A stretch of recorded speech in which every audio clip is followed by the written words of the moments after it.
مرنے کا خوف یا بڑوں کا خوف زندگی کے سارے مزے تباہ و برباد کر دیتا ہے۔ میں ایک مثال پیش کرتا ہوں۔ دو بھیڑوں کو ساتھ ساتھ دو پنجروں میں بند کر دیا گیا اور ایک بھیڑ کے سامنے ایک بھیڑیے کو پنجرے میں بند کر دیا گیا اور ایک بھیڑ کے آگے دیوار لگا دی گئی۔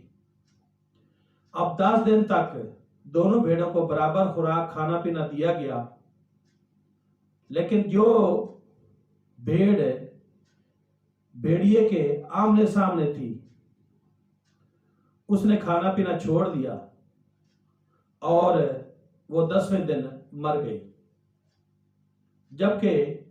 وہ بھیڑ جو دوسرے پنجرے میں جس کو رکھا گیا وہ موٹی تازی اور صحت مند رہی۔ کیوں کہ جو بھیڑ بھیڑیے کے سامنے پنجرے میں رہی اس کو خوف تھا کہ کسی وقت بھی یہ بھیڑیا پنجرے سے نکل کر اس یعنی بھیڑ کو کھا سکتا ہے، کیونکہ اس بھیڑ کو پتا تھا کہ کئی دفعہ پہلے بھیڑیے کا حملہ ہوا اور ان کے جو بڑی بھیڑیں تھی ان کی ماں باپ ان کو بھیڑیا کھا گیا تھا۔ اس خوف کی وجہ سے اس نے یہ چیز آنکھوں میں دیکھی تھی، جس کی وجہ سے اس میں یہ ڈر پیدا ہو گیا کہ بھیڑیا اس کو کھا جائے گا، اور اس خوف کی وجہ سے کہ اس کو کہیں نقصان نہ دے دے، اس کو مار نہ دے، اس نے کھانا پینا ہی چھوڑ دیا۔ بالکل ہماری زندگی بھی اسی طرح سے ہے۔ ہمارے اندر بھی بڑوں کا خوف ایسے ہی ہوتا ہے۔ جہاں لوگ رعایا محکوم کسی گاؤں میں، کسی شہر میں، کسی جگہ پہ رہے ہوں، کسی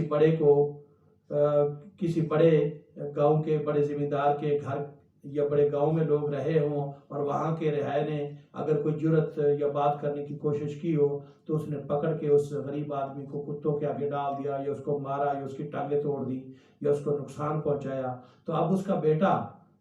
کبھی بھی جرت نہیں کرے گا کسی بڑے کے سامنے بولنے کی، کیونکہ اسے پتا ہے کہ میرے بڑے کے ساتھ ایسا ہوا تو میری بھی ٹانگیں توڑ دی جائیں گی، مجھے مار دیا جائے گا یا مجھے نقصان پہنچایا جائے گا یا اس کے اوپر کتے چھوڑ دیے جائیں گے۔ تو بالکل اسی طرح سے یا تو وہ اس علاقے سے چلا جائے یا پھر مرنے کے لیے تیار ہو جائے یا پھر جرت کرے تو ہو سکتا ہے وہ زندہ بچ جائے۔ اگر وہ بھیڑ جو پنجرے کے اندر بند تھی،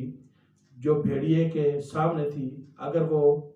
یہ نہ سوچتی کہ بھیڑیا میرا کچھ نہیں بگاڑ سکتا تو ممکن ہے وہ بھیڑ بچ جاتی، لیکن اس کے اندر یہ خوف تھا کہ بھیڑیا مجھے کھا جائے گا، اسی وجہ سے وہ بھیڑ ڈر کی وجہ سے مر گئی۔ آج ہم بھی اگر اس بھیڑ کی طرح زندگی گزار کے ڈرتے رہیں گے پھر ہم مرتے رہیں گے۔ تو